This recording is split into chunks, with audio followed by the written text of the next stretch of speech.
What's going on, everybody? This is James Grandmaster Facts Boyce, and you're here for another episode of the Facts Project. Today, very special guest, Nahuel F.A. of Negative Space Comics. We are here to talk about the Negative Space Anthology. Thank you for being here, brother. Thank you for having me. I love getting to talk about this stuff, so I appreciate it. I appreciate it. So, first and foremost, with Negative Space being in its adaptation and established around, I'm going to say in its fruition for within the past couple of years, what made you want to be a part of this? And then now with the anthology now coming out. So Negative Space, it's just something that, so we launched it a year and a half ago at this point, and it's something that we really care to kind of give people what we wish we had. So my partner and I launched it, and it's really like what I wish I had years ago when I started as a writer in comics. So being able to find ways to help creators and kind of like lift up mostly underrepresented creators was very important, and it's taken up all my time lately because I just love everything that we're doing through it. This anthology, let's be real, the competitions are great, and the mentorship has helped a lot of people, and the boost that we've gotten to some of the writers and their names has helped. But until people can put their stories out and can get some art on it and can show off what they can do, it's a lot harder to break in. So this is the kind of stuff that people need to help their careers forward. So this anthology is something that we always wanted to get to with Negative Space, publishing people, putting their work out there, putting the book in people's hands, and getting the name out there.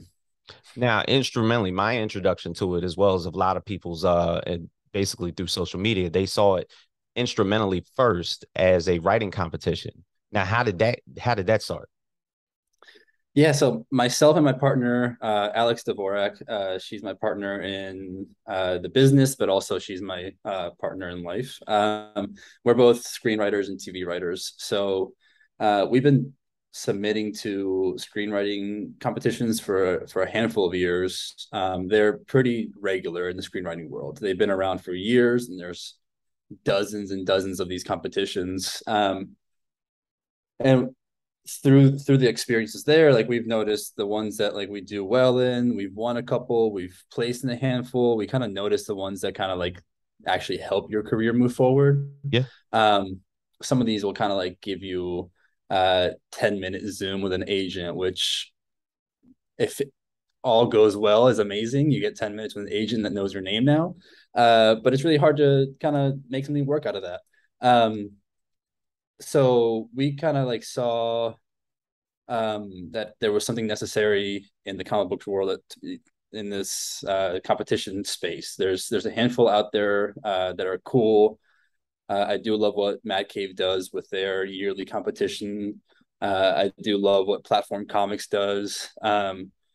But a lot of those competitions still also had a lot of art attached to it, right? So there isn't a lot of stuff for writers to do and writers to break in. So we kind of melded all this stuff in our past experience with competitions, found like the things that we loved about a few of them, found a lot of things that we hated about a few of them, and created this competition to help the comic book world and creators that are trying to break in.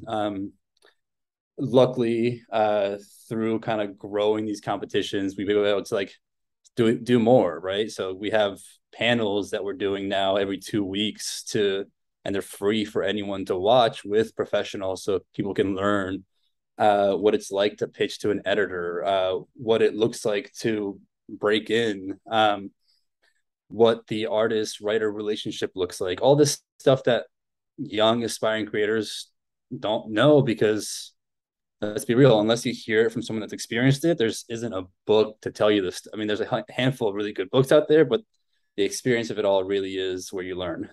It's true. I can honestly say, I guess in the past couple of years, with the height of indie comics as it's been lately, like since the pandemic, people have, of course, it's been an increased visibility in the indie comic platform.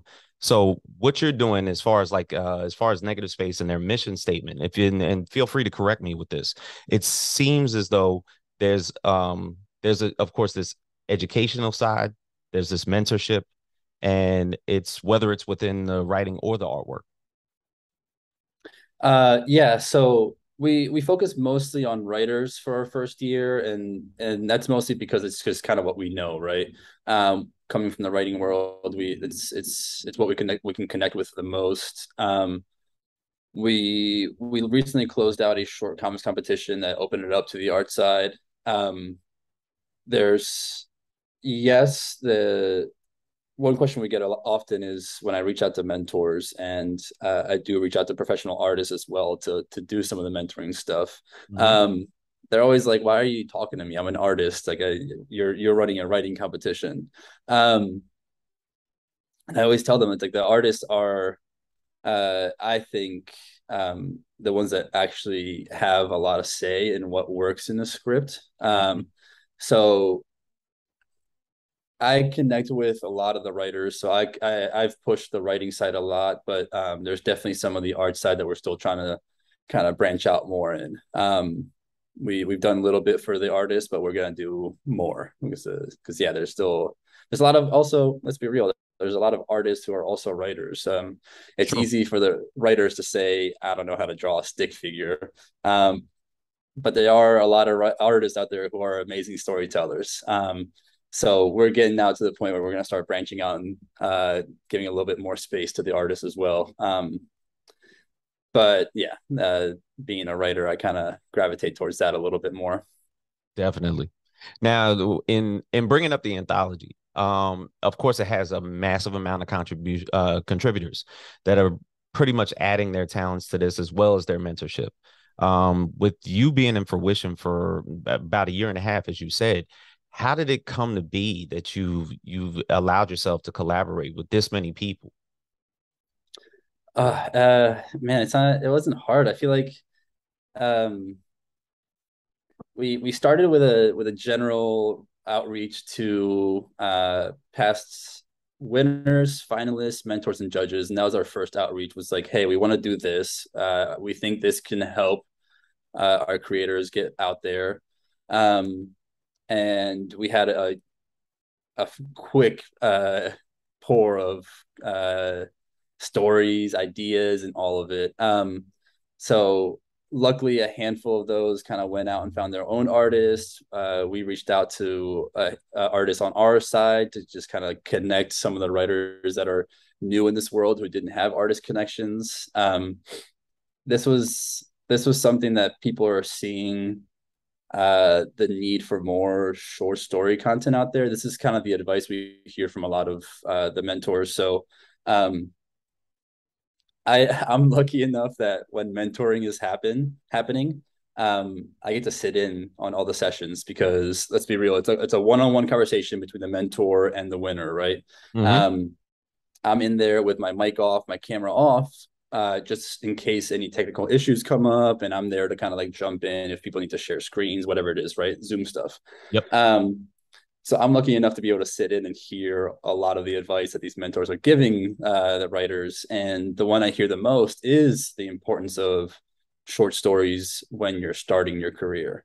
Mm. So this anthology, the short stories out there, like everyone saw the importance of how to get your name out there with the short stories. So that's why it was easy to get all the creators involved.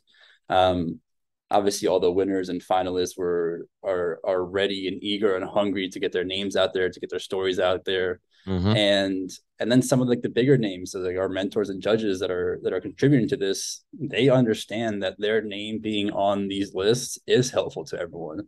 So the fact that we have someone like Brian Hawkins who is killing it right now. I was reading Black Cotton when it first came out, and The Vineyard right now through Aftershock is like one of my favorite books of the year. And he gets it that like um he also just loves writing, so he's just gonna do everything he can to get more stories out there because he's amazing like that. But he also understands that like his name being on this is helpful to our campaign, and it's helpful to our up and coming creators to get their names out there because his name has weight.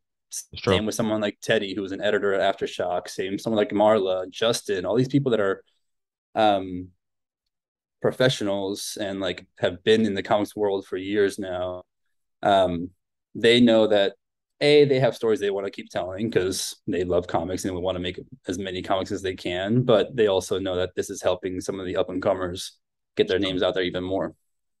Yeah, I mean the way that I look at it, and of course I've always looking at the names before we even started talking. When you just referred to Brian Hawkins, Teodoro Leo, Mm-hmm. Alex Segura, Heather Antos, Julio Anta, Josh Shippey, who works with Negative Space, who Mm-hmm. basically you guys have basically conjured up a lot of big names, and of course people who we've seen their work in the past, and then even on the back end, some of the competition winners who are more so getting their story out there for the first time. What is the appeal for the stories in which you're trying to capture in this anthology? Yeah, those definitely go back to our mission, right? Like you mentioned before, our mission. I think it's obvious what we're trying to do. Um, our current competition is open to anyone, but 3 out of our 4 competitions are kind of centralized and focused on some demographics that need help to break in, right? We have our women's only competition. We have our Hmm. spaces, which is like a diversity competition, our student only. So like for people that are young trying to get into it early. Um, we always say like there's spaces in comics that need to be filled. There's clear holes in the creators list for more diversity. That's a mission that obviously as a Latino man myself is important, right? Um, this anthology we hit them with a pretty general prompt when we reach out to everyone. We said negative space is your prompt, like just that negative space. It can be used as how we have our mission laid out on our website. It can be Hmm. used as the art theory of how negative space works in art. It can be used as an emotional thing, that there's a negative space within you that's kind of like emotionally missing. There's all these ways that like that was taken by all the writers and interpreted, that I love, because you get to see a handful of different ways of like how people think. Um, so like along those lines, we do have a handful of stories about grief and about loss and about that person that's missing in your life. We have some pretty amazing stories about diversity and necessary ways to kind of fill some spaces and change the norm. So I love that I kind of gave it a very general prompt and just kind of saw how people ran with it. Right, right. But all the stories are necessary because they're coming from voices that are necessary, right? Um, uh, Again, going back to our mission, right? We want to open up these spaces. We want to bring in new creators, new voices, the underrepresented. And if you look at our list of creators from all our writers and all our artists, we have skewed the balance to about 2/3 of all the creators on here are from underrepresented communities. So it's something that we want to do. And of course, when you reach out to those creators, you'll end up getting the stories that are needed, right? It's very true. Because basically from reading the details, it says that the interpretation of negative space means to them. So like I know that every piece of art has its own literal take on it, and you've managed to get a bunch of stories that basically captures a physical concept that they can see it and of course can read it, and that of course be a part of the mission as well. Mm-hmm. Yeah, and what I'm most excited about is that like in comics and in writing in general, there's the thing that you show as like your end product, your comic, your story, your movie, whatever it is. But there's always like something in you that you're putting into all these stories. There's always something personal. I wouldn't say always, but like you can usually find the good stories are the ones that come from somewhere. True.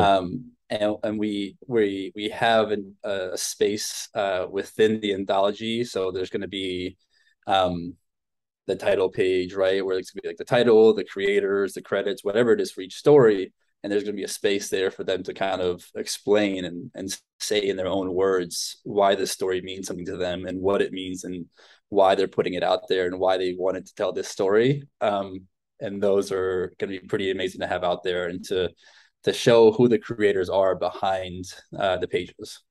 So now, as far as the anthology itself, and particularly the work that's basically put into it, this isn't your first anthology. I was actually I actually bought Among the Stars, the anthology, the sci-fi anthology, when it first came out, and that I just found out now that you were a part of it, like maybe like a few days ago.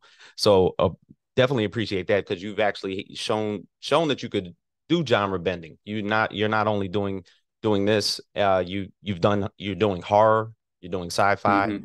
and you're feeling as though it doesn't necessarily take a person to sway itself outside of those lines to switch genres every once in a while. Yeah, that's it was so hard because like everyone, I think creators spend a lot of time trying to figure out their bios, right? Like how do you sell yourself? How do you like and for so long I was hearing people telling me, and these are like people that have mentored me, people that have given me advice in the writing world. They're Mm-hmm. always like, no, you have to have a specific genre, a specific thing you're doing, or else no one's gonna buy in. You're not gonna get an agent, you're not gonna get this or that, because if they don't know how to sell you in one line, they won't know how to like you won't get it, you won't make it. And I was just like, but you know what? I like fantasy. I like sci-fi. I like horror. I like personal memoirs. I like all these different things. Um, so I had to like figure out a way to kind of put that out there. And it was once I started like breaking down and really looking at the stories that I tell, I started noticing a specific theme in all of them, and they all uh, do go in on kind of some past traumas and some things that have gone on in my life. So they do all have to do with grief and family drama, and that's kind of how I started to like sell myself in my bio, where it's like I tell specific stories that deal with grief and loss, with unconventional family dynamics, and those can take shapes in different genres, but you're still going to be getting the same truths and the same messages throughout there that are going to be helpful for people. Um, yeah, let's be real. Like I got sent to an all boys boarding school after my dad passed away in high school. Mm. So there's definitely a lot of toxic masculinity within my story. I grew up in the 90s, mostly in Argentina, and then with a Latino dad. So again, more weird toxic masculinity within the culture that comes into my stories. Mm-hmm. Um, and there's a million different ways to be able to show that. So that's why I love hitting different genres, and um, yeah, that's why you'll get horror, sci-fi, fantasy, a little bit of everything from me. Right. Now, in this particular storyline, the undoing well. Mm-hmm. What was the story that you were trying to tell and putting that short story in this anthology? Yeah, that one, it's like my favorite thing I've written in years. It's an important one to me. There's a bigger graphic novel, a full series that I have worked out, and this story is a short within that. Um, the story is basically about a kid whose family has passed. They've all had their own little incidents. The mother, the father, the brother. But this kid finds this well that kind of like can take him back in time. So he uses it to try to go back and change the things that happened. Like any kid would, he wants to have his family back. He wants to have his normal back, right? Mm-hmm. And that all stemmed from um, again going back to my dad passing away in the high school, right? So he committed suicide, and there's for years there was a million things that ran through my head of like, oh, if I would have done this differently, if I would have done this differently. I was like, I was in the house, if I would have just done this or gone here or asked this question, or the weeks leading up to it I could have said something else. And like it's all of these like what ifs that go on in my head, right? Mm-hmm. um so with this story I kind of created like a physical version of that what if, like what if I actually had a way to go back and change something. Right. um of course, as you'd expect in most stories and messaging, like you can't change the past. Things happen, and they're stuck that way. how you work through it, how you grieve, how you learn from it, and all those things are the important pieces. Right. So spoiler alert, I'm not gonna let this kid change his past. It's gonna they're gonna stay dead, and he's gonna have to learn how to live with that. Right. The same way I did, right? Um, so that's kind of how I go into this story, and the short story. I kept it a little fun.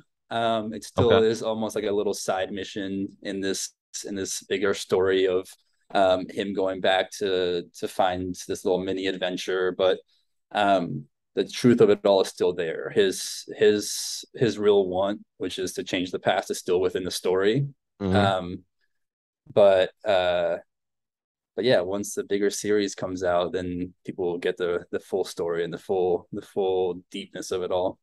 For sure. You could definitely tell by the sample pages, like the colors are very vivid. And my Mm-hmm. condolences to your family. Appreciate That you. that storyline, I'm sure can resonate with a lot of people, including someone myself. My father was killed when I was 11 years old. Mm, So grief can, of course, be I guess, an underlying motivator for perseverance. mm-hmm. It's how you work past the blockade that's pretty much in your head, and Oh yeah. having a slew of stories incorporated in this form can only do so much good to a reader if they identify with it. Because I'm sure there's so many readers out there that can. Um, now Yeah. that oh no Yeah. no go right ahead.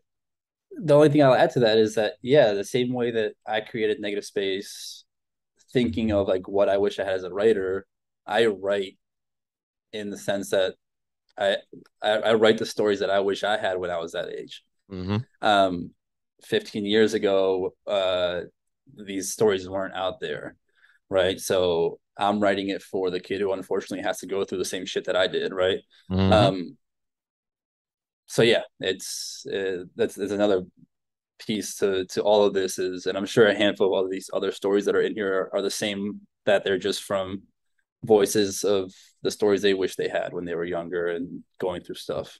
Absolutely. And good segue because in forms of terms of uplifting the youth, you have a student competition winner that is, of course, joining this anthology. And more than likely, it's probably going to be his first anthology that he's joining. Ace Hetisimer, am I saying that correctly? Yes, and it's they them for Ace. Okay. Okay. Yeah. Now, if you could tell his story about basically him joining this writing competition and winning to the point where now Mm-hmm. he's joining you guys in this anthology. You have a young, well, I can't call him a kid, but of course, an adolescent, a teenager that wants to jump into the world of comics, whether he does so or not. But he's finding his way of writing into this anthology and getting his story out there. Yeah, they so Ace graduated from SCAD in May. So they literally just graduated college. Let's be real. They also had a big of a leg up, right? They studied comics. They were Oh a yeah. sequential arts major in art school. Mm-hmm. So they've been doing it for a few years.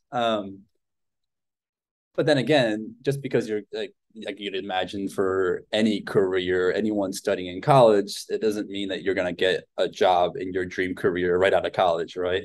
Right. Um, Ace had some of the coolest mentoring.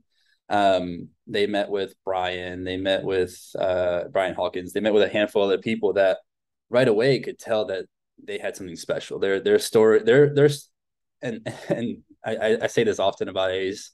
Um, they're artists, Mm-hmm. but they don't believe they're good writers. And we have to keep trying to tell them like your writing stood out. They won a writing competition even though they see themselves as artists first, Right. which I find to be amazing. But yeah, they get to come out at this point is 5 months out of graduating college, and they get to be published. Right, they get their Mhm. story somewhere.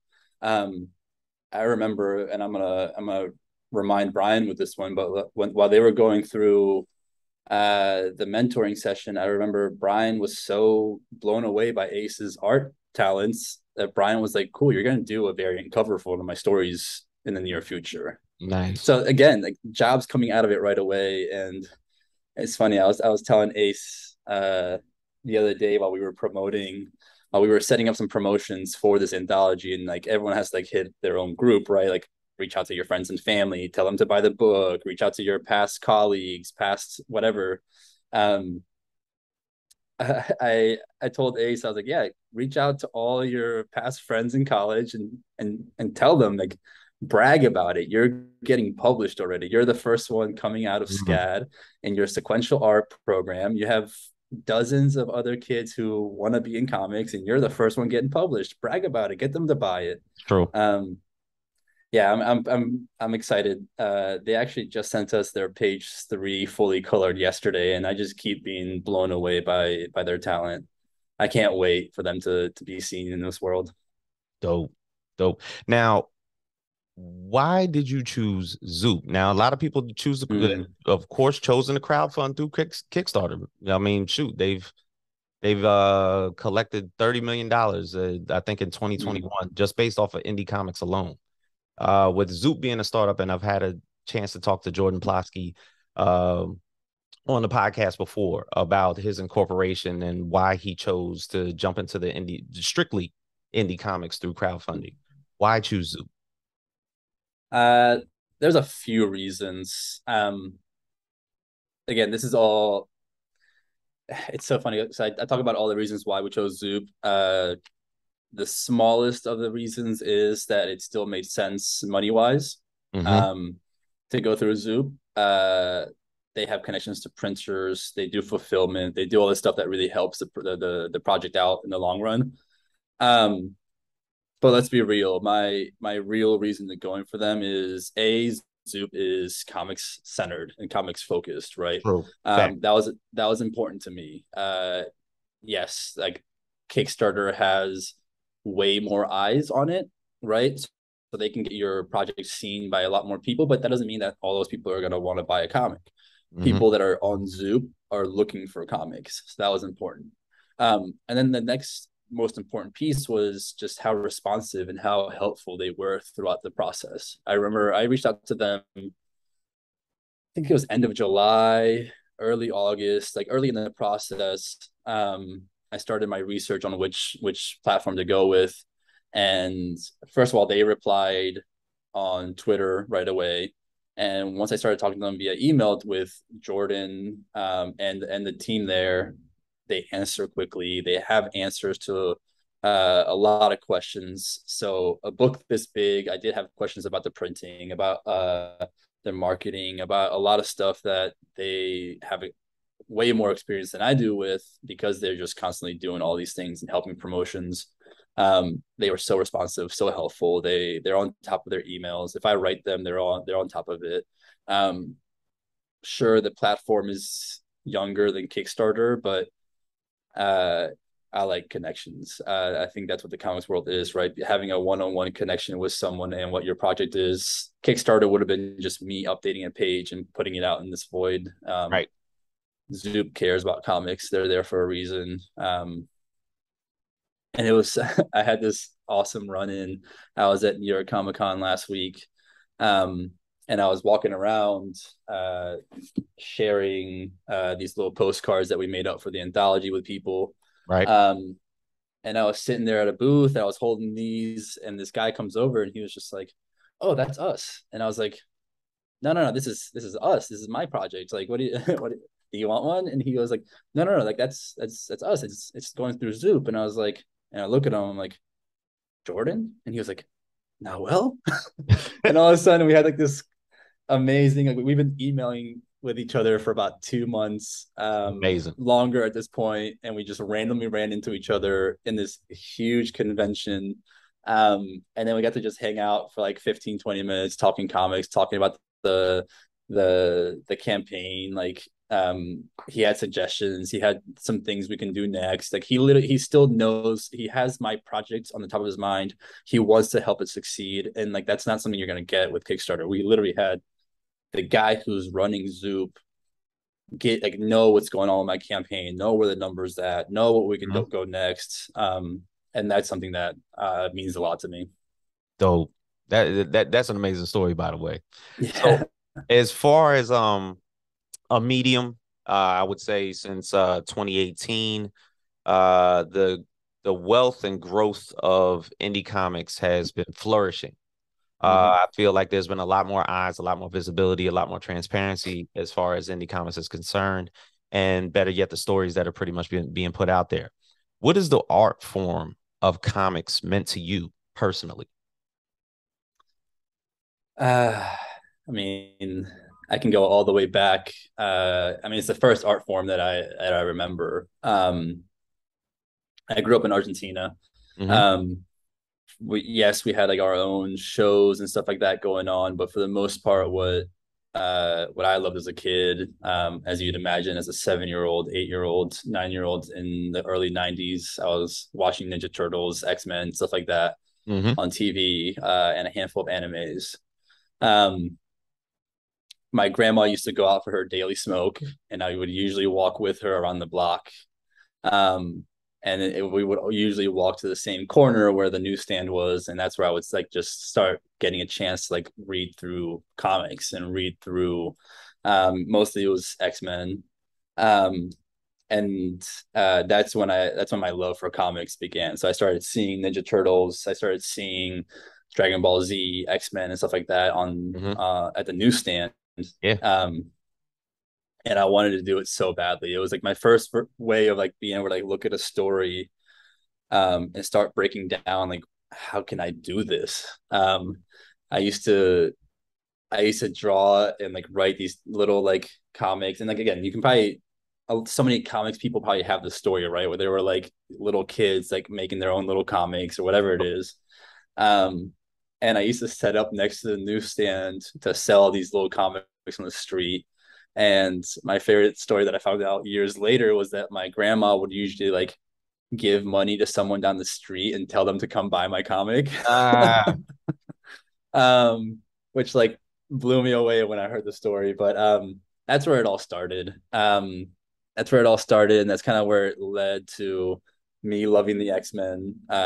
Me starting to see once I came to this country, kind of understanding that I'm gonna feel like an other in this world, and how I can just still be me and do good.